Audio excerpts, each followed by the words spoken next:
En premier lieu, c'est Christine Ferron qui va intervenir pour parler donc d'environnement santé, accroître le pouvoir d'agir des populations. Vous êtes docteur en psychologie, vous êtes directrice de l'IREPS Bretagne. Est-ce que vous avez encore un mandat à la CRSA, à la Commission régionale santé et d'autonomie de l'Aquitaine, ou c'était l'ancienne mandature? C'était l'ancienne mandature où j'étais présidente de la commission spécialisée prévention.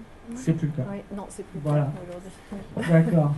Donc, vous allez parler de la question de la promotion de la santé, de ce cadre conceptuel, opérationnel, et de savoir si il s'applique et comment, quel terme aux enjeux de la santé environnementale, et tout particulièrement la place des groupes, l'empowerment, et comment on peut donc favoriser une approche positive sur ces questions.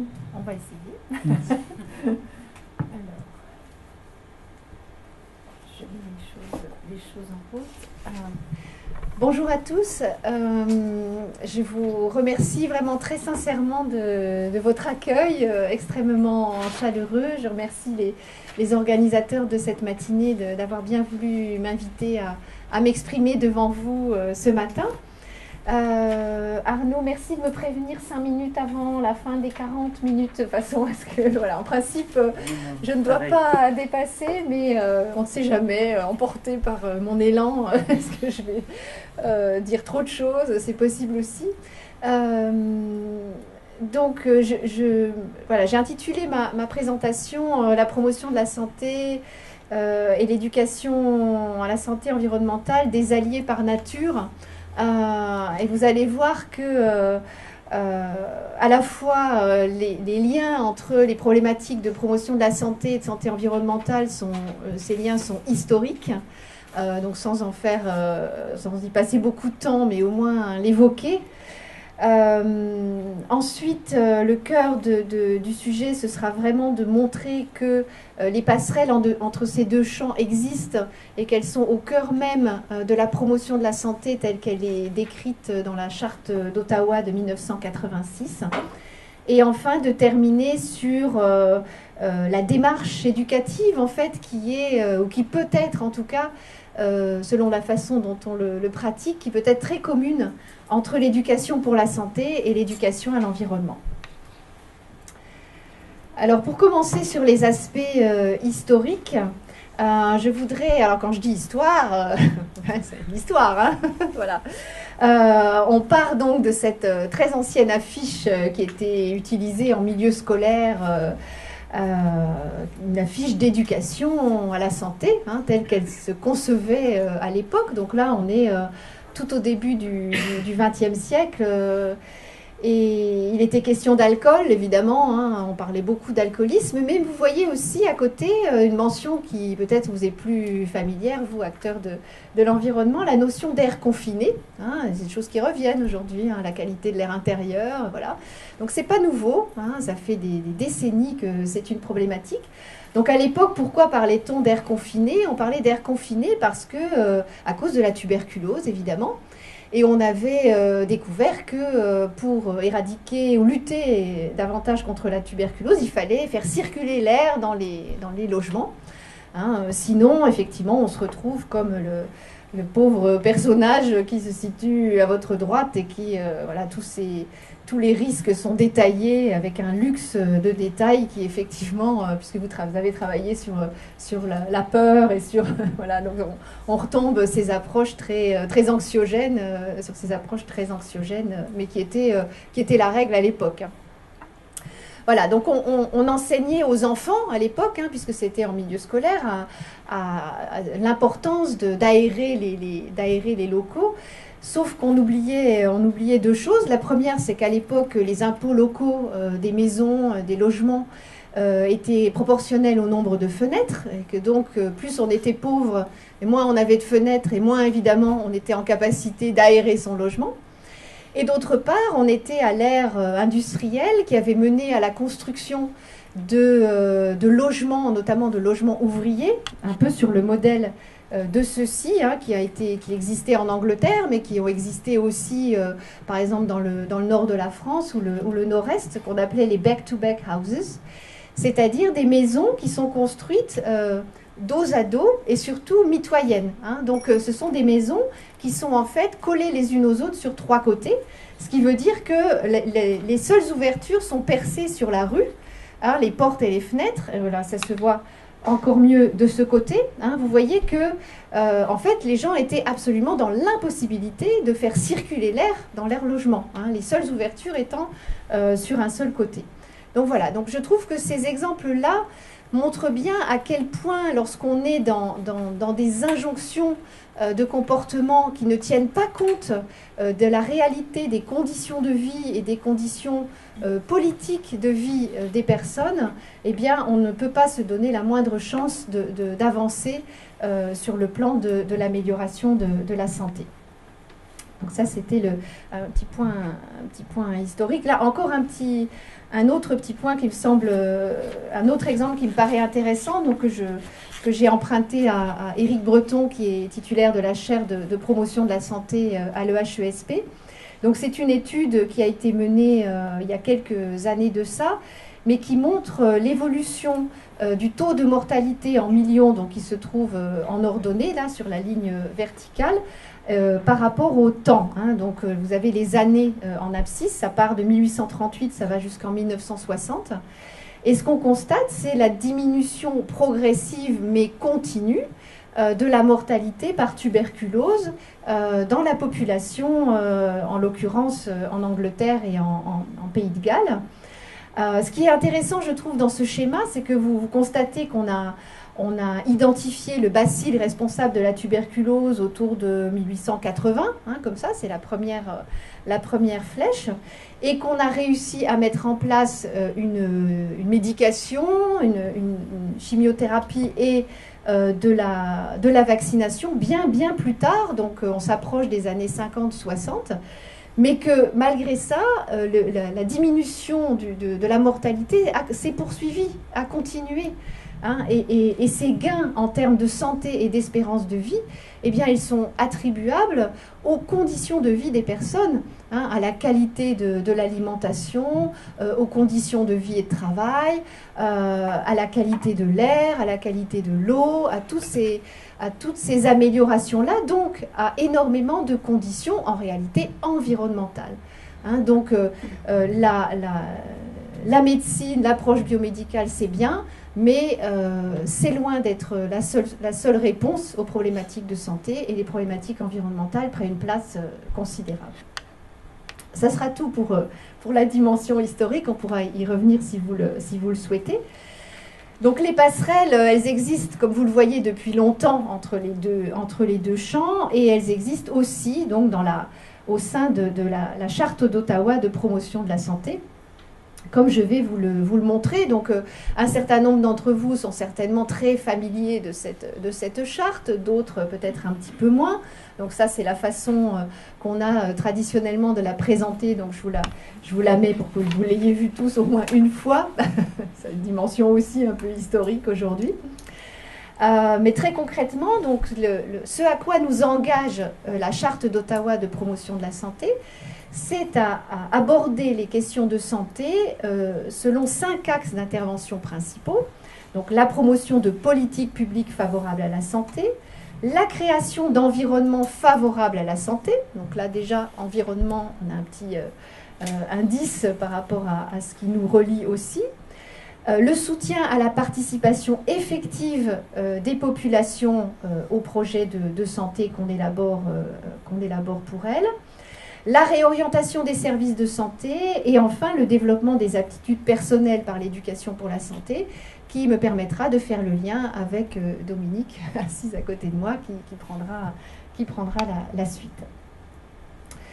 Alors on commence, si vous voulez bien, par le premier axe, hein, la promotion de politiques publiques favorables à la santé, où ce que nous dit la charte d'Ottawa, c'est bien qu'il s'agit non seulement des politiques de santé, mais aussi des politiques sociales, économiques, éducatives, de l'emploi et des loisirs, mais aussi, dans la charte d'Ottawa, les politiques publiques, ce sont bien les politiques de l'environnement, de l'habitat et de l'urbanisme.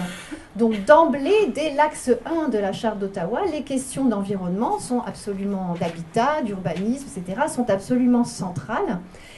Et c'est ce qui amène à cette notion de santé dans toutes les politiques, qui est une notion qui est particulièrement bien portée chez nos collègues canadiens ou belges, mais qui a beaucoup de mal à franchir les frontières et à arriver jusqu'à nous. Et c'est aussi dans cet axe de la promotion de la santé qu'on va être amené à parler de déterminants de la santé. Hein, il ne s'agit pas seulement de déterminants qui relèvent du secteur sanitaire, mais bien de déterminants qui se trouvent aussi dans l'environnement des personnes. Le deuxième grand volet de cet axe, c'est l'interpellation directe des décideurs sur l'impact de leurs décisions sur la santé des populations. On aura l'occasion d'y revenir un petit peu. Alors, simplement pour reprendre le premier volet de ce premier axe, donc les déterminants de la santé, qu'on peut définir comme ça, hein, l'ensemble des conditions qui influencent la santé des populations, comme ça c'est une définition simple et claire. Donc vous connaissez peut-être certains d'entre vous ce schéma aussi, hein, qui date de 1991, d'Algren et Whitehead, la multiplicité des déterminants de la santé. Donc je pointe simplement qu'il a fallu à ce schéma pratiquement 25 ans pour se frayer un chemin dans nos politiques publiques, donc voilà, sans commentaire, hein, mais en tout cas, ça semble aujourd'hui être quelque chose d'un peu plus acquis, hein, que les déterminants de la santé sont multiples. L'intérêt de ce schéma, c'est qu'il les montre de façon concentrique, c'est-à-dire en partant en fait des déterminants les plus proches des personnes, entre guillemets, hein, donc liés au sexe, à l'âge, à l'hérédité, etc., qui se trouvent dans le cercle rouge. Et plus on s'éloigne de ce cercle rouge, et plus on va vers les grandes conditions socio-économiques, culturelles, environnementales qui créent la santé. Donc vous allez trouver dans le cercle orangé le facteur lié au style de vie personnel, hein, les comportements de santé des gens. Dans le cercle jaune, les réseaux sociaux et communautaires auxquels ils appartiennent. Et dans le cercle vert, tout un ensemble de déterminants de la santé qui nous intéressent aujourd'hui, hein, puisqu'il va être question d'agriculture, il va être question de milieu de travail, de milieu de vie, il va être question de l'eau et des installations sanitaires, il va être question de logement, etc. Donc les déterminants issus de l'environnement sont absolument centraux dans cette description. Et d'ailleurs, si on reprend ce schéma qui lui est tiré d'un document centré sur la santé environnementale, on peut tout à fait construire de cette même façon, en cercle concentrique, les déterminants de la santé liés précisément et spécifiquement à l'environnement, puisqu'on va aller du domicile, hein, la qualité du logement, le bruit, etc., au quartier, hein, la qualité de l'air, la pollution, la salubrité, le bruit, la violence, etc., dans le quartier, jusqu'à l'environnement régional, et pour aller jusqu'à l'environnement éco-socio-systémique. Donc ce sont véritablement des schémas qui se font écho l'un à l'autre, hein, et qui montrent bien qu'on peut avoir la même façon de penser les déterminants de la santé, que ce soit sous l'angle environnemental ou sous l'angle plutôt plus sanitaire. Un exemple qui me semble intéressant aussi, donc c'est tiré d'un article qui est paru dans le Lancet sur les corrélations avec l'activité physique, et qui se posait la question pourquoi certaines personnes sont actives physiquement et pourquoi d'autres ne le sont pas. Et on peut résumer leurs résultats dans ce schéma-là, où là encore on va retrouver toute une variété de déterminants de l'activité physique des personnes, qui vont aller de la partie gauche du tableau aux facteurs les plus individuels, pour aller jusqu'à la partie droite à des facteurs globaux. Mais vous allez voir donc que j'ai fait ressortir en rouge tout ce qui relève des déterminants environnementaux de l'activité physique et qui sont extrêmement importants. Hein, donc on va trouver notamment l'environnement bâti, hein, tout ce qui est plan du quartier, lieu de promenade, espace piéton, espace vert, le caractère agréable du quartier, la sécurité, etc. Mais aussi l'environnement naturel, la végétation, la topographie, le climat, les parcs naturels, les pistes de randonnée, etc. Par rapport aux facteurs liés aux politiques locales ou nationales, on va retrouver la planification et l'architecture urbaine, par exemple, etc. Donc il est clair que l'environnement joue un rôle absolument essentiel sur les comportements de santé des personnes, tels que l'activité physique. Et c'est largement démontré. Un autre exemple, donc on sort là de l'activité physique pour aller vers l'alimentation, les travaux de Basile Shea menés en 2009, qui s'est intéressé aux disparités socio-environnementales dans les quartiers et la façon dont ces disparités finalement créent les conditions de l'obésité chez les personnes, parce qu'on dit toujours que par exemple un enfant de cadre a 10 fois moins de risque d'être obèse qu'un enfant d'ouvrier. Bon ben voilà, on a une partie de l'explication ici, c'est-à-dire que le simple fait de vivre dans des espaces, des environnements physiques, des environnements de service qui sont défavorables, crée aussi des risques plus importants de développer des obésités, des problématiques liées au comportement alimentaire. Donc là encore, la notion d'environnement en tant que déterminant majeur des comportements de santé apparaît ici très, très fortement démontrée. Alors la notion de responsabilité politique, c'est le deuxième volet de cette approche, de cet axe politique publique favorable à la santé. C'est tout ce qui relève aujourd'hui d'un champ qui est en plein développement, qui est celui de l'évaluation des impacts sur la santé, des projets qui sont portés par les politiques. Alors ce n'est pas une évaluation d'impact a posteriori, mais c'est une évaluation d'impact a priori. Avant même que le projet soit en place, on s'interroge sur quel va être l'impact de ce projet ou de ce programme sur la santé des gens. Donc ça fait partie aussi de la promotion de la santé, comment faire en sorte qu'on mesure mieux, avant même que de l'argent public, pour être très clair, des fonds publics soient dépensés dans certains projets, mesurons a priori l'impact éventuel de ce projet sur la santé. Une notion centrale, évidemment, la responsabilité du politique en matière de santé. Les gouvernements sont responsables envers les populations des conséquences de leur politique ou de leur absence de politique sur la santé publique. Cette notion de responsabilité est centrale en promotion de la santé. Un petit exemple, donc, ce sont des trucs pour une meilleure santé qui ont été publiés aux États-Unis dans le cadre de l'équivalent de l'Institut national du cancer américain, donc qui a publié une espèce de brochure avec ces 10 trucs pour une meilleure santé, dans lesquels on peut se retrouver. Ne fumez pas, si vous fumez, arrêtez, si vous ne pouvez pas arrêter, diminuez votre consommation, ayez une alimentation équilibrée incluant beaucoup de fruits et de légumes, faites de l'exercice, gérez votre stress en parlant de vos problèmes et en trouvant le temps de vous relaxer.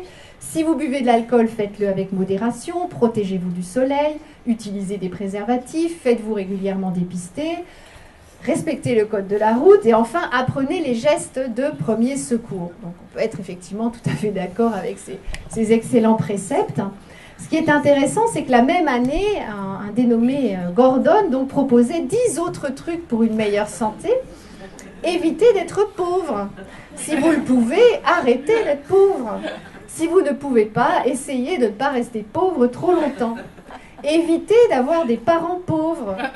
Bénéficiez de bons transports publics. N'occupez pas un emploi manuel pénible et mal payé. N'habitez pas un logement humide et dégradé. Offrez-vous des vacances. Prenez des bains de soleil. Entraînez-vous à ne pas perdre votre travail et ne devenez pas chômeur, c'est très mauvais pour la santé. Bénéficiez de tous les avantages auxquels vous avez droit si vous êtes sans emploi, malade ou handicapé. N'habitez pas près d'une route très fréquentée ou d'une usine polluante. Apprenez à remplir les formulaires d'aide au logement avant de devenir démunis ou sans abri. Donc on est bien dans la prévention. Sauf que, bon, évidemment, c'est un texte à prendre complètement au second degré, je le dis parce que quelquefois les gens sont absolument horrifiés. Non, c'est ironique, c'est de l'humour. Ce qui est intéressant, je trouve, c'est que dans cette approche-là, qui clairement renvoie la responsabilité des questions de santé à des problématiques sociales, politiques, je fais ressortir en rouge tout ce qui relève des problématiques plus environnementales. Et là, effectivement, soit on a cette approche-là, une approche individuelle centrée sur les comportements de santé, et on ne va rien trouver qui relève des problématiques environnementales, soit on a une approche globale, une approche politique, sociale, environnementale, et là, on va effectivement retrouver des problématiques liées aux conditions de vie et aux conditions de travail des personnes. Deuxième grand axe, créer des environnements favorables à la santé et soutenants. Il s'agit de créer des environnements de vie et de travail qui soient à la fois sûrs et respectueux des équilibres et ressources naturelles. Donc ça, on sait que c'est au cœur aussi de la promotion de la santé. Je ne parle pas ici des environnements sociaux parce que ça nous éloignerait un petit peu du sujet. Et je voulais simplement, à l'appui de cette démonstration, de cet axe-là, vous citer ce projet de recherche qui s'appelle Equitarea, qui est mené par l'École des hautes études en santé publique, une équipe de l'EHESP, qui s'est intéressée à superposer en fait un certain nombre de données, y compris environnementales, autour de différentes grandes métropoles françaises. Donc là, vous avez l'exemple de Lille. Je crois que leurs travaux ont été menés aussi sur Lyon, sur Paris, enfin sur un certain nombre de grosses métropoles comme celle-là. Et ils se sont intéressés donc à faire des cartes de ces grandes métropoles et à faire ressortir des indices, ce qu'ils ont appelé des indices de défaveur, hein, c'est-à-dire une sorte de score lié à des niveaux de revenus, d'éducation, de profession, etc., de statut sur différents aspects, qui ont permis, par exemple, sur cette ville de Lille, de montrer que certains quartiers présentent des indices de défaveur particulièrement élevés. Donc, clairement, ce sont des quartiers particulièrement pauvres et déshérités. Ce qui est intéressant, c'est qu'ils ont superposé à cette carte une carte qui montre les taux de mortalité infantile sur cette même ville de Lille, où là encore, très clairement, on voit bien que les taux de mortalité infantile sont particulièrement élevés dans les quartiers qui présentent ces indices de défaveur particulièrement importants. Donc déjà, c'est un indicateur tout à fait important et intéressant. Mais ils ne se sont pas arrêtés là. Ils ont aussi superposé à cette carte la carte des industries polluantes présentes sur la ville de Lille. Et donc là, vous avez, là pour le coup, c'est en couleur. Donc plus on va vers le rouge et plus on va vers des problématiques de pollution liées à des entreprises ou des usines polluantes.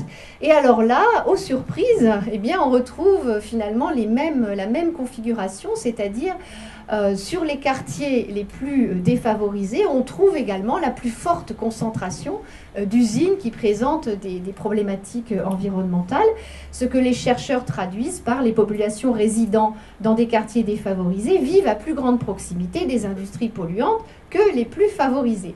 Et ce qui est intéressant par rapport à ces résultats, c'est finalement que ça fonctionne dans les deux sens. C'est-à-dire que d'un côté, les personnes qui disposent des revenus les plus faibles vont effectivement s'installer dans les quartiers où le coût du mètre carré est le plus bas, etc., où il y a de l'espace parce que personne ne veut y aller, etc. Donc là, ils vont pouvoir s'installer parce que leurs moyens vont leur permettre de le faire. Donc effectivement, ils vont se retrouver dans ces quartiers qui présentent des risques environnementaux. Mais ça fonctionne aussi dans l'autre sens, c'est-à-dire que quand une usine polluante, un entrepreneur polluant veut s'installer quelque part, eh bien il va aller préférentiellement s'installer là où la population est pauvre et défavorisée. Pourquoi ? Parce qu'elle est considérée comme une population qui n'a pas de soutien politique et donc qui n'a pas de pouvoir. Et donc, les industries vont pouvoir s'installer sans que ça émeuve personne et sans que personne ne se dresse pour défendre ces populations. Donc, c'est un processus qui se renforce parce qu'il fonctionne de façon réciproque. Problématique, donc, d'environnement clair. Voilà, donc l'idée, c'est, au-delà de ces problématiques, de faire en sorte que les choix favorables à la santé deviennent les choix les plus faciles. Tant que ce sera plus facile pour les gens de prendre leur voiture pour aller au travail que de prendre leur vélo, eh bien, ils prendront leur voiture. C'est des choses assez basiques, mais c'est bon quelquefois de le rappeler. Et enfin, il y a cette notion d'encourager la participation des citoyens à l'amélioration de leur cadre de vie. Parce qu'on voit bien que si on travaille avec ces populations, un des enjeux, ça va être justement l'enjeu de pouvoir, de redonner à ces populations-là le pouvoir d'interpeller le politique. On revient sur l'axe 1 de la promotion de la santé, et le pouvoir d'agir sur leur environnement. Ce qui fait le lien avec le troisième axe de la promotion de la santé, soutenir la participation des personnes et des communautés aux actions qui leur sont destinées. Alors c'est ce qu'on appelle, nous, dans notre jargon de promotion de la santé, l'action communautaire ou de santé communautaire, qui consiste à mobiliser les personnes et les groupes les plus directement concernés par le problème à résoudre et de partir de ce que sont leurs préoccupations, qu'elles soient des préoccupations de santé ou pour le coup environnementales, et de fixer avec cette population les objectifs des interventions et leurs modalités de mise en œuvre, y compris l'évaluation des actions, ce qui est une problématique aussi bien intéressante. Alors, dire tout de suite que ce n'est pas toujours simple quand on s'inscrit dans des programmes régionaux de santé ou des schémas régionaux de prévention, par exemple, ou des PRSE, pour parler d'environnement, qui fixent d'emblée un certain nombre de priorités. Ce n'est pas facile en tant qu'acteur, on sait qu'on s'inscrit bien dans ces cadres-là, comment en sortir pour aller justement à la rencontre des populations et travailler à partir de leurs préoccupations, qui ne sont pas toujours les mêmes que celles des politiques qui ont élaboré les programmes. Donc c'est une difficulté. Par exemple, je ne sais pas si vous avez mené en Aquitaine un baromètre santé-environnement. On vient d'avoir les résultats du baromètre santé-environnement de Bretagne qui a été mené par l'Observatoire régional de la santé chez nous. Et donc, si on interroge les Bretons sur leur perception du risque pour la santé, on voit, je ne vais pas m'étendre dans les détails, mais on voit que, par exemple, ils perçoivent un risque très élevé lié au monoxyde de carbone et à la pollution de l'air extérieur, alors qu'on retrouve sur les 3 dernières, par exemple, le radon, qui chez nous est une problématique majeure parce que sous-sol granitique, etc., donc problématique absolument essentielle en Bretagne. La qualité de l'eau du robinet qui quelquefois pose quelques soucis, mais qui ne ressort pas dans les préoccupations des personnes. Donc simplement pour illustrer qu'il peut y avoir un décalage entre des priorités identifiées par le politique ou par les experts, et les préoccupations qui sont celles des personnes. Donc travailler cette question-là est absolument essentiel. Cette implication directe des communautés et des personnes a pour effet leur empowerment. Une définition de l'empowerment. Dans empowerment, il y a pouvoir, donc clairement c'est le pouvoir qui est en jeu ici. C'est la capacité des personnes à acquérir du pouvoir à travers l'accès à l'information, à la connaissance et aux compétences, à travers l'implication dans les processus de prise de décision qui les concernent, à travers la capacité à formuler des demandes envers les institutions et les structures décisionnaires, et à travers le développement de leur efficacité à agir, à travers la participation communautaire et le sentiment d'avoir un meilleur contrôle sur leur vie et les décisions qui les concernent. Les stratégies d'empowerment, elles doivent se situer sur plusieurs niveaux d'intervention. C'est-à-dire qu'on va chercher à agir d'abord au niveau psychologique ou individuel. Et c'est ce que font les acteurs de l'éducation pour la santé dans leurs approches souvent. Parce que là, on va retrouver le développement des compétences psychosociales, de l'estime de soi, de la confiance en soi, de la conscience critique, la capacité de prise d'initiative et la motivation à l'action sociale. Ça, c'est tout ce qui va développer le pouvoir d'agir des personnes. Ensuite, il y a la dimension communautaire. Chaque personne prise individuellement, malgré tout, a un pouvoir d'action qui reste limité. L'idée, c'est de développer aussi le pouvoir d'agir de la communauté, du quartier, du groupe auquel appartient cette personne. Ça veut dire d'abord créer un sens de la communauté, qu'est-ce qui relie les personnes entre elles, aider cette communauté à s'organiser et à développer sa capacité d'agir. Et enfin, troisième volet extrêmement important aussi, c'est l'empowerment organisationnel. Faire en sorte que les organisations sociales permettent l'expression de ce pouvoir individuel et communautaire par la collaboration et le transfert des moyens d'agir. En gros, la globalité de ces stratégies, elle est absolument nécessaire parce que si vous développez le pouvoir d'agir des personnes et des communautés mais que quand ils vont au niveau politique, au niveau décisionnaire, porter leurs revendications et qu'on leur claque la porte au nez, eh bien tout ce développement n'aura servi à rien ou pas grand-chose. Donc on voit bien que dans cette théorie de l'empowerment, il y a ces trois volets qui sont absolument indissociables les uns des autres. Il faut travailler à tous les niveaux de l'organisation si on veut que les choses bougent.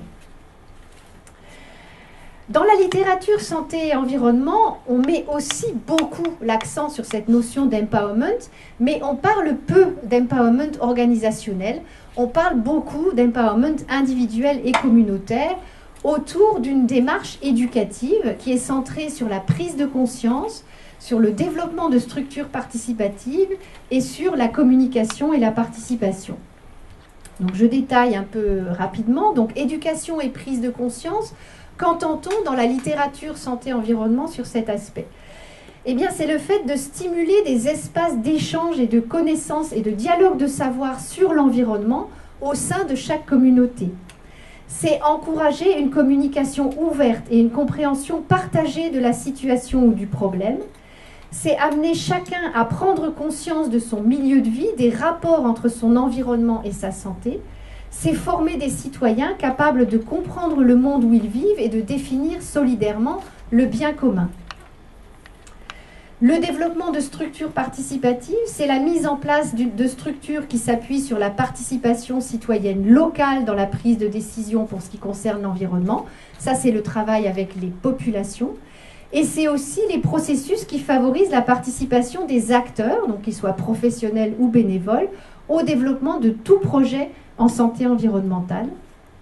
Et c'est enfin la dimension communication et participation, où il s'agit de veiller à une communication efficace pour assurer la participation entre les différents acteurs et qui permettent à chacun des membres de jouer un rôle actif, de bien s'approprier la problématique et de partager la responsabilité des décisions. Ce que dit Wallerstein, vraiment c'est un spécialiste de l'empowerment, c'est finalement que le rôle de l'organisation des populations marginalisées dans le sens d'une amélioration de leur capacité à exercer des choix et à transformer leur vie est aussi important que le rôle du contexte institutionnel, politique, économique et gouvernemental qui autorise les acteurs à mettre en œuvre des actions efficaces ou au contraire les en empêche.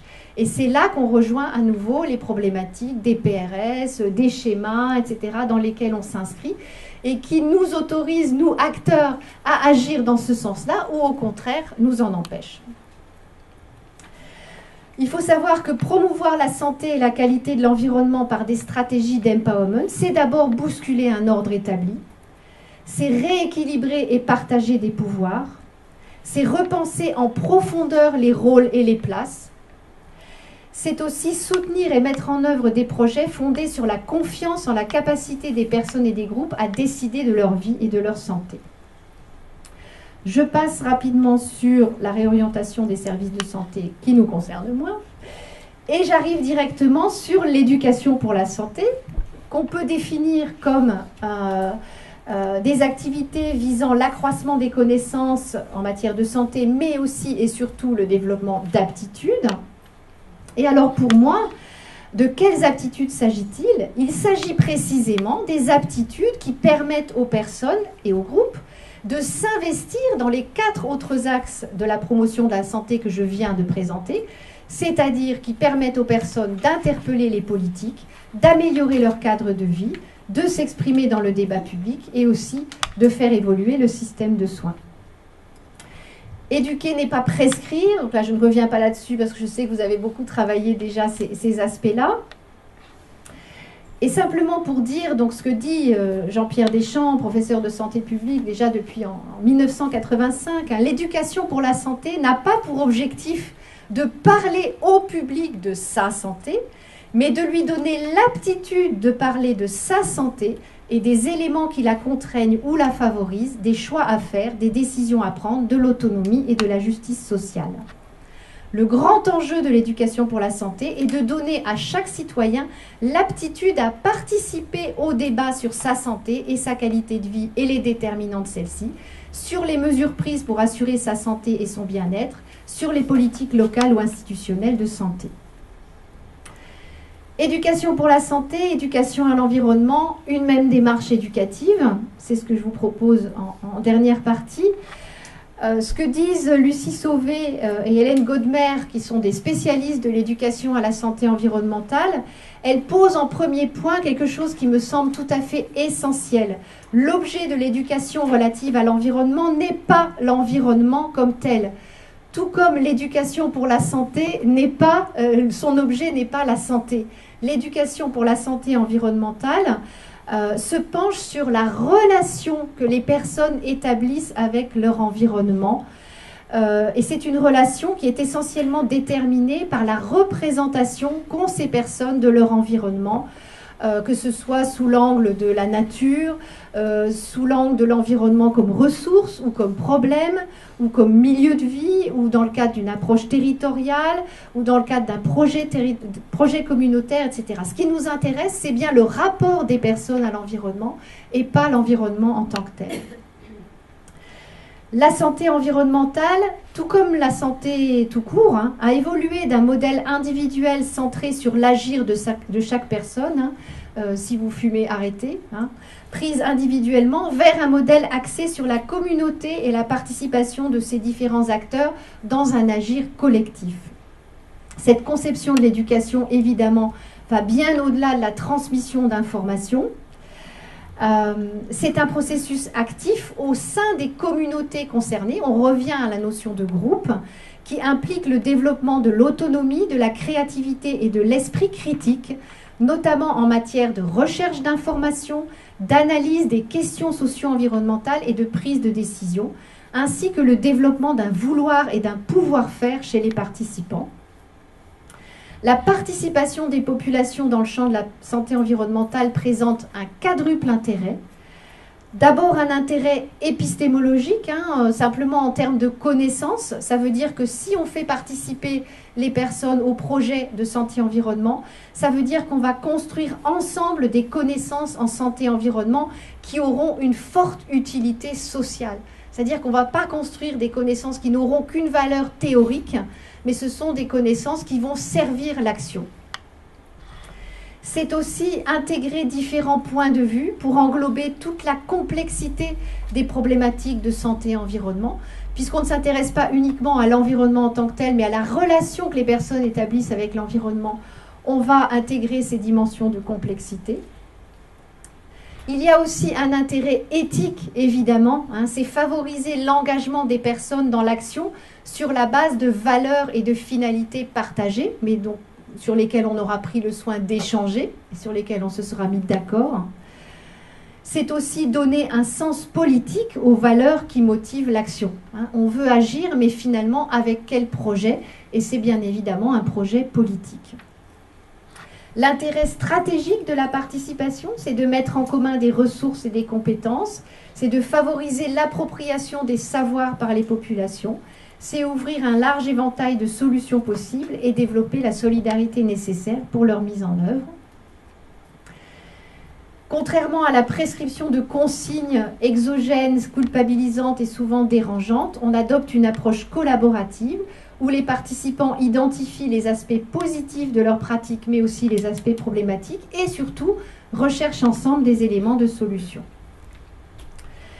Enfin, il y a un intérêt évidemment à favoriser le développement social local, en valorisant, en renforçant les capacités des acteurs, en stimulant le sentiment d'appartenance à une communauté, en promouvant l'exercice de la démocratie participative et en développant des compétences. Ok. D'accord, ça va bien. Conclusion. Super. Donc ce à quoi je souhaite vous inviter finalement à l'issue de cette présentation, c'est vraiment à expérimenter l'articulation entre les méthodologies de la promotion de la santé et celles de la santé environnementale. Donc on a vu à quel point elles étaient proches, elles étaient liées et à quel point il y avait des passerelles qui existent à la fois dans nos valeurs et dans nos pratiques pour apprendre les uns des autres et apprendre ensemble, continuer à produire de la connaissance ensemble, pour installer cette dynamique participative qui favorise l'exploration des interactions complexes entre les personnes, leur groupe social et le milieu de vie en ce qui a trait à l'environnement et à la santé, Et enfin, pour concevoir et mettre en œuvre des projets d'amélioration de ce réseau d'interaction dans une perspective de ce qu'on pourrait appeler promotion de la santé environnementale. Je vous remercie beaucoup de votre attention.